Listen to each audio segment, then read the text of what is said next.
ఒక మనిషికి వచ్చి మరణం అనేది టోటల్ గా చెప్పాలి అంటే 101 విధాలుగా సంభవిస్తుందట. మరణం 101 విధానం అంటే యాక్సిడెంట్ లో చనిపోవటం, ఆత్మహత్యలు చేసుకోవడం, ఇలా ఉరిపోసుకొని చావడం, గర్భస్రావాలు అంటే గర్భంలోనే మరణించడం, వ్యాధితో చనిపోవటం, పాము కాటుకు చనిపోవడం, ఇలా 101 విధాల మరణం సంభవిస్తుంది.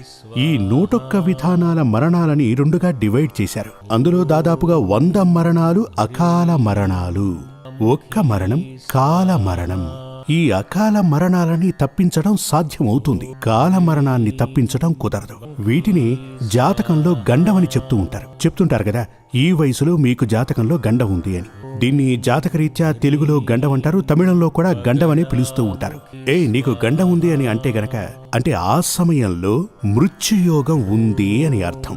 ఇటువంటి మృత్యుయోగాన్ని తప్పించడం సాధ్యమవుతుంది. ఇప్పుడు నేను చాలా బాగున్నాను అలా అనుకుని అదే ఏదో అంటారు కదా, దాన్ని ఏమంటారు,